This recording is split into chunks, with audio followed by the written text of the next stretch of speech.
Welcome back to our series on gospel-centered families and relationships. This fifth principle that we're going to be looking at today is the principle of ritual.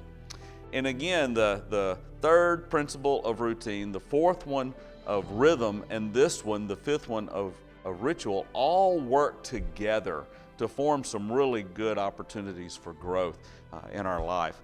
And again, as with 3, 4, and 5, routine, rhythm, and ritual, they all come from the same verses in Deuteronomy 6. And you see them nuanced in and out of there. So I'm going to read Deuteronomy 6, 7, 8, and we're going to include 9 on this one as well. Impress them on your children. Talk about them when you sit at home and when you walk along the road, when you lie down and when you get up. Tie them as symbols on your hands and bind them on your foreheads.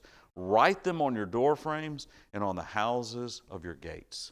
And you hear that routine in there. You hear that rhythm that is developed from the routines. And now we get into this idea of ritual. What is ritual? Ritual plays a vital part in our life, even though we may not realize rituals, what they are and how often we use them, or even their importance of things. But we're going to look at it, and I think we'll see how important they are. Some cultures have a lot of rituals.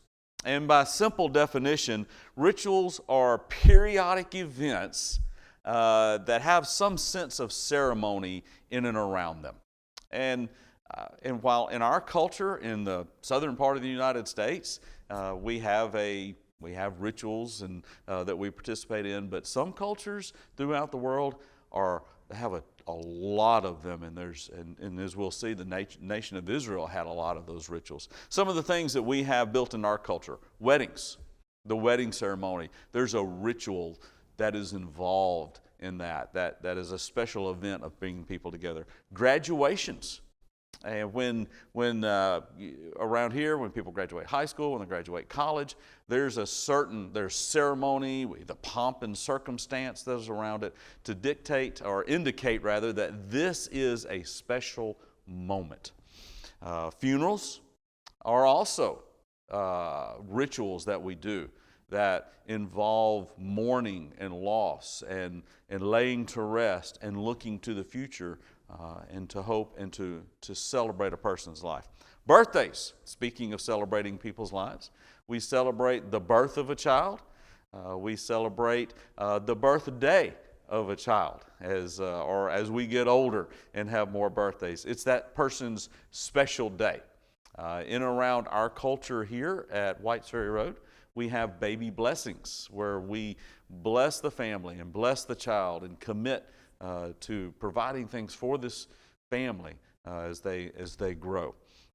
Holidays are full of ceremony and full of ritual. And each family, those are so not just culturally driven, but also family driven, and families do different things. So we see ritual everywhere.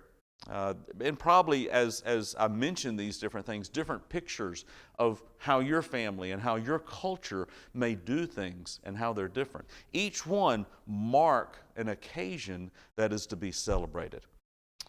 Rituals, as we said, mark something special. They celebrate something or someone. They create a special time. Each time a ritual is done, each birthday can have a special moment to it. Each child in your family that gets married, and it has a special moment to it. And so that's the beauty of the ins and outs. It creates anticipation in our families and our relationships as we look forward to rituals, as we look forward to planning and celebrating things and marking things and all the ceremony and the pomp and circumstance, if you will, that goes with that. It creates anticipation. Biblically speaking, we see this several places. Just a few things in Israel. They had weekly Sabbaths. That was greatly anticipated and still occurs today. And that is not a bad thing to incorporate into our life. And at some point, we'll probably do some teaching on that. But in the nation of Israel, it was a weekly Sabbath, and it was ceremonially celebrated. and had some things that they were to do. There were daily sacrifices and offerings that were supposed to take place for certain reasons and in certain ways. And the ritual marked something important that was happening, oftentimes between people. Annual feasts and celebrations and sacrifices. Think Passover, think Day of Atonement, think Feast of Booths, Purim, if you go back and are familiar with the Feast of Israel. And they all had this ceremony, and they all had certain things they did, and they had all the ins and outs where responsibilities were done and families were done, and most of the time it involved food and celebration, and they celebrated God in these rituals. In the New Testament, we see rituals that were very cultural in how they met and what they did, depending on what was happening, but some consistent things in the Christian culture that went throughout, whether it was Jews or Gentiles, or as the gospel spread throughout the world and it took on different cultural implications. Several things were rituals in their times together that marked them. One was their meetings together. They were unique. They brought people in this communal gathering that was supposed to be encouraging. And in those community gatherings, they participated in communion. And though what we have now in our day and time in the 21st century, how we partake in Christianity of communion is different than the way they did it in the first century, that the idea of celebrating the body and the blood and the resurrection of Jesus Christ in that memorial meal still is there. And there's something beautiful and deep in the ceremony of taking communion together. And then there's baptism. And even that has been a consistent thing since day one, where 3,000 people were baptized into Christ. And it is a beautiful ritual and act indicating the gospel and the reenacting of the gospel, the death, burial, and resurrection of Jesus Christ, so it talks about in Romans 6. So you see that biblically, you see that in Israel, you see that in the early church, in the New Testament church, and that spread and became marks and things that were anticipated, and people marked time by those events. So how do we incorporate rituals into our families and relationships? Start with where you are and put some intentionality into it. Birthdays. If you're listening to this, you have a birthday. If you're listening to this, you know somebody special in your life that has a birthday. Let's celebrate it. Make it a special day. If you are married, and celebrate your spouse. If you have children, celebrate your children. If you are not married or don't have children, and you have other extended family, help make it a special day for them. If you're involved in a relationship, forever family relationships, make birthdays or graduations or whatever it is a special time of ritual and ceremony and blessing. Start or end with a ritual. If you're involved in a small group, community group, or Bible study group, start it with a ritual. It could be a meal. It could be a special prayer of time of prayer. And whenever that season ends, end it with a meal. End it with going out and doing something together as a small group. Beginning and ending, creating ritual around beginning and ending. If it's an ongoing and open-ended meeting that doesn't have necessarily an ending time, create a ceremony around this. Okay, once a month or once a quarter, instead of meeting at 5 o'clock here, we're going to meet at 5 o'clock here at somebody's house, and we're going to have coffee and prayer time and worship time together. Be creative with that, to take the routine of what you're doing and create ritual around it to create an anchor point of specialness. Create annual events that become special moments. If you're involved in a Sunday morning Bible study class, or a Thursday morning, or some of our ladies in Heartfelt, create maybe some annual events, whether they be a fish fry. I know for years many people started with a small group, would go up to Heber Springs and go camping, and that thing grew to we had just about the whole campground. Our marriage retreat every year started small, and now It takes takes over the whole lodge at Lake DeGray for a weekend. And those are annual events that create anticipation. There's a lot of ritual involved in that. Day trips to say, hey, we're going to go over here and we're going to go to this seminar, this workshop together as a family, as a group of men that are in community together, as a group of women that are in community together. One of the best things my personal family did was we started doing missions together.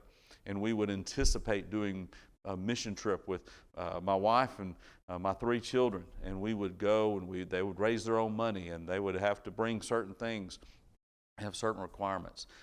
Doing and planning and working camp together with our family and with several of our forever family became a ritual experience that we did for many years that still anchors us all together in a lot of ways. One of the best things that we did, that's a very biblical thing, we picked up from friends and even doing some reading, was a thing we called the blessing. And when our children, from the oldest to the youngest, turned a certain age, in our case it was 12, 13, and around that age, we wanted to mark that time of transition into it's not necessarily adulthood, but you're not a child anymore, and you're in that pre-adolescent area that could be kind of some challenging times, emotionally, physically, and socially, and even individually trying to figure things out. We wanted to mark that time as something very, very special, and we called it the blessing. And it was we would gather it in the evening, and that night, and we would have family and extended family, grandparents, aunts, uncles, cousins, friends that were close, and their families to come. We would have a special meal for everybody. We would work on a video of their life to that point, and everybody there would write a card or a letter and read it to that person. And it ended with a special time of that 12, 13-year-old person sitting in the middle in a chair with hands on them, and they're being prayed for by mothers and fathers and family and extended family and friends that love them. And then it just became a celebration of fun. Let's eat and just, stay as long as you want type deal. And we did that for each of our children. And there's a group of people that we got to participate in with all of their children, to the point that we did a dozen of those with friends and family.